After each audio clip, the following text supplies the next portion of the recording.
Srivari knowledge ಚಾನೆಲ್ಗೆ ಎಲ್ಲರಿಗೂ ಸ್ವಾಗತ. ಶ್ರೀಮದ್ ಭಗವದ್ಗೀತಾ ಪುಸ್ತಕ ನೋಡ್ತಾ ಇದ್ದೀರಾ. ಮನುಷ್ಯ ಅವನ ಜೀವಿತದ ಕಾಲದಲ್ಲಿ ಒಂದೇ ಒಂದು ಸತಿಯಾದರೂ ಭಗವದ್ಗೀತೆಯನ್ನು ಓದಬೇಕು, ಒಂದು ಸತಿಯಾದರೂ ಭಾಗವತವನ್ನು ಓದಬೇಕು. ಅದಕ್ಕೆ ಪುನರ್ಜನ್ಮ ಇಲ್ಲ. ಇದರಲ್ಲಿ ಸ್ವತಃ ಶ್ರೀ ಕೃಷ್ಣನೇ ತಾನೇ ಗುರುವಾಗಿ ಬದುಕೋದು ಹೇಗೆ ಅಂತ ಹೇಳ್ಕೊಡ್ತಾ ಇದ್ದಾನೆ. ಪಾರ್ಥನ ಮುಂದೆ ಇಟ್ಕೊಂಡು ಅವನು ಇಡೀ ಜಗತ್ತಿಗೆ ಪಾಠ ಹೇಳಿದ್ದಾನೆ. ಅದಕ್ಕೆ ಯಾವಾಗಲೂ ಹೇಳ್ತಾರೆ, ಬದುಕಲ್ಲಿ ನಾವು ಕೃಷ್ಣನ ಮುಂದೆ ಇಟ್ಕೊಂಡ್ಬಿಡ್ಬೇಕಂತೆ. ಕೃಷ್ಣನ ಹಿಂದೆ ನಾವಿರಬೇಕು.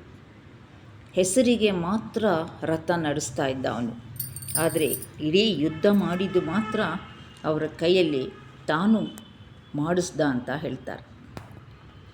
ಕರ್ಣ ಬಿಟ್ಟ ಬಾಣಗಳನ್ನೆಲ್ಲ ಅವನು ಅರ್ಧದಲ್ಲೇ ಅದನ್ನು ತುಂಡು ತುಂಡು ಮಾಡ್ತಾ ಇದ್ದ.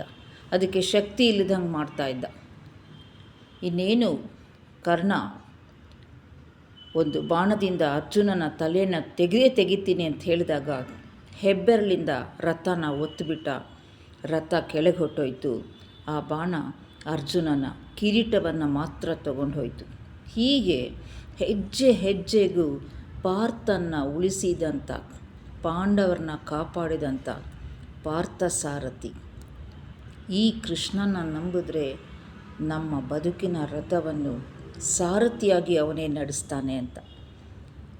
ಮೊದಲನೇ ಅಧ್ಯಾಯ ಅರ್ಜುನ ವಿಷಾದ ಯೋಗ ಅಂತ.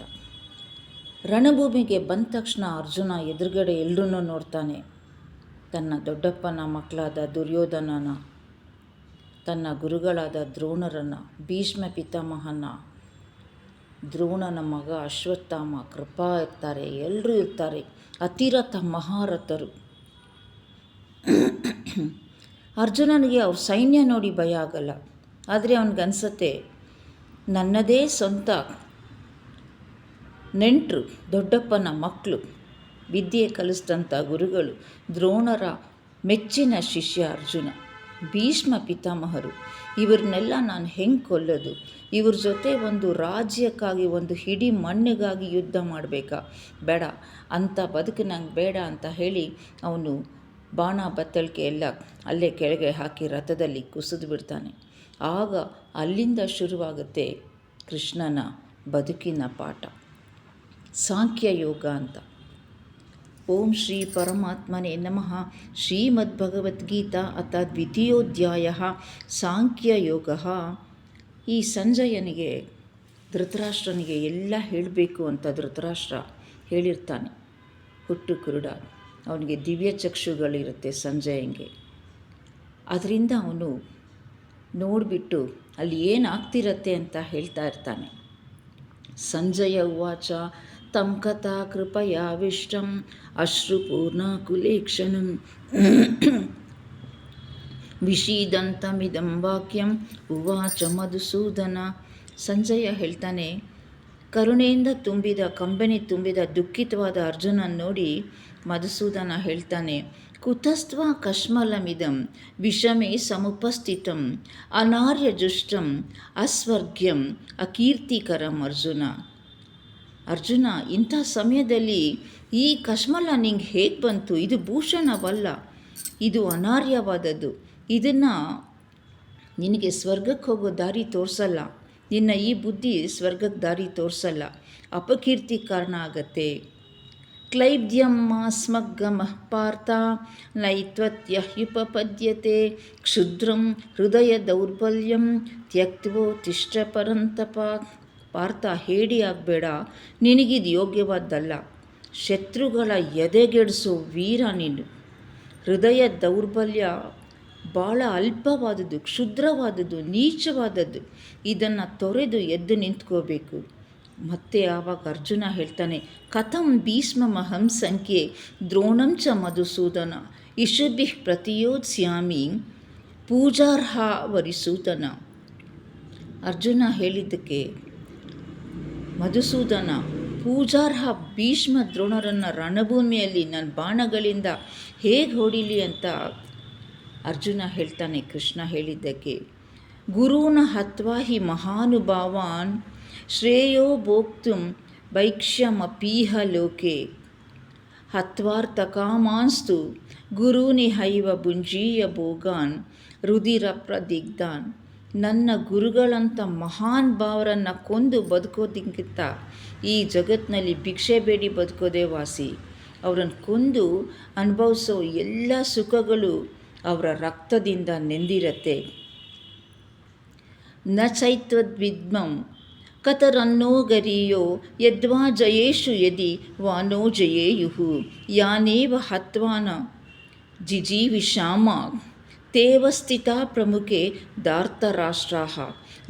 ನಾವು ಗೆಲ್ಲೋದು ಉತ್ತಮನೋ ಅಥವಾ ಅವ್ರು ಗೆಲ್ಲೋದು ಉತ್ತಮನೋ ಅದೆಲ್ಲ ನಂಗೆ ಗೊತ್ತಿಲ್ಲ. ನಾವು ಧಾರ್ತರಾಷ್ಟ್ರನ ಕೊಂದರೆ, ಅಂದರೆ ಧೃತರಾಷ್ಟ್ರನ ಮಕ್ಕಳನ್ನು ಕೊಂದರೆ ನಮಗೆ ಬದುಕೋ ಆಸೆ ಇರೋದೇ ಇಲ್ಲ. ಆದರೂ ಕೂಡ ಅವರೆಲ್ಲರೂ ನಮ್ಮ ಎದುರು ನಿಂತಿದ್ದಾರೆ, ಅಂದರೆ ವೈರಿಗಳಾಗಿ ನಮ್ಮ ಎದುರಿಗೆ ನಿಂತಿದ್ದಾರೆ. ಕಾರ್ಪಣ್ಯ ದೋಷೋಷಃ ತಸ್ವಭಾವ ಪೃಚ್ಛಾಮಿ ತ್ವಾಂ ಧರ್ಮಸಮ್ಮೂಢಚೇತಾಃ ಯಚ್ಛ್ರೇಯಂ ಸ್ಯಾನ್ನಿಶ್ಚಿತಂ ಬ್ರೂಹಿ ತನ್ಮೇ ಶಿಷ್ಯಸ್ತೇಹಂ ಸಾಧಿಂ ಮಾಂ ತ್ವಾಂ ಪ್ರಪನ್ನಂ. ಈ ಒಂಥರ ಈ ಕನಿಕರದ ದೌರ್ಬಲ್ಯದಿಂದ ನನಗೇನು ಮಾಡಬೇಕು ಅಂತ ನಂಗೆ ಗೊತ್ತಾಗ್ತಾಯಿಲ್ಲ. ನನ್ನ ಮನಸ್ಸು ಚಿತ್ತಸ್ವಾಸ್ಥಾನ ಕಳ್ಕೊಂಡ್ಬಿಟ್ಟಿದೆ. ಇಂಥ ಸ್ಥಿತಿಲಿ ನನಗೆ ಯಾವುದು ಒಳ್ಳೆಯದು ಯಾವುದು ಕೆಟ್ಟದ್ದು ಅಂತ ನಂಗೆ ಗೊತ್ತಾಗ್ತಿಲ್ಲ. ನೀನೇ ಹೇಳು, ನಾನಿನ್ನ ಶಿಷ್ಯ ಶರಣಾಗತನಾಗಿದ್ದೇನೆ, ದಯವಿಟ್ಟು ದಾರಿ ತೋರಿಸು ಅಂತ ಅರ್ಜುನ ಕೃಷ್ಣನ್ನ ಕೇಳ್ಕೊತಾನೆ. ನ ಹಿ ಪ್ರಪಶ್ಯಾಮಿ ಮಮಾಶನುದ್ಯಾತ್ ಯಚ್ಯೋಕ್ಯಮುಚ್ಯೋ ಕ್ಷಣಮಿಂದ್ರಿಯಾಣಾಂ ಅವಾಪ್ಯ ಭೂಮಾ ವಸಃ ಪತ್ನ ವೃದ್ಧ್ಯಂ ರಾಜ್ಯಂ ಸುರಾಣಮಪಿ ಚಾತಿ ಪದ್ಮಂ. ಈ ಭೂಮಂಡಲದ ಒಡೆತನ ಸಿಕ್ಕಿದ್ರೂ ದೇವಾಲೋಕದ ಇಂದ್ರ ನಾನಾದರೂ ಕೂಡ ಈ ದುಃಖನ ದೂರ ಮಾಡೋಕ್ಕೆ ನಂಗೆ ದಾರಿ ಕಾಣಿಸ್ತಾ ಇಲ್ಲ, ಕುಗ್ಗೋಗಿದ್ದೀನಿ ನಾನು ಅಂತ ಅರ್ಜುನ ಹೇಳ್ತಾನೆ. ಆವಾಗ ಸಂಜಯ ಹೇಳ್ತಾನೆ, ಏವ ಮುಕ್ತ್ವಾ ಹೃಷಿಕೇಶಂ ಗುಡಾಕೇಶಃ ಪರಂತಪ ನ ಯೋತ್ಸ್ಯ ಇತಿ ಗೋವಿಂದಂ ಉಕ್ತ್ವಾ ತೂಷ್ಣಿಂ ಬಭೂವಃ. ಸಂಜಯ ಹೇಳ್ತಾನೆ, ಶತ್ರುಗಳನ್ನು ಕಂಟ್ರೋಲ್ ಮಾಡುವಂಥ ಅರ್ಜುನನೇ ಗೋವಿಂದ ನಾನು ಯುದ್ಧ ಮಾಡೋಕ್ಕಾಗಲ್ಲ ಅಂತ ಮೌನ ಆಗಿಬಿಡ್ತಾನೆ. ತಮುವಾಚ ಹೃಷಿಕೇಶ ಪ್ರಹಸನ್ನಿವ ಭಾರತ ಸೇನಯೋರುಭಯೋ ಮಧ್ಯೆ ವಿಷೀದಂತಮಿದಂ ವಚಾಕ್. ಅದಕ್ಕೆ ಭರತ ವಂಶಜನೇ, ಎರಡೂ ಸೈನ್ಯಗಳ ಮಧ್ಯೆ ವಿಷಾದದಲ್ಲಿರುವ ದುಃಖದಲ್ಲಿರುವ ಅರ್ಜುನನ್ನ ನೋಡಿಕೊಂಡು ಕೃಷ್ಣ ಹೀಗೆ ಹೇಳ್ತಾನೆ.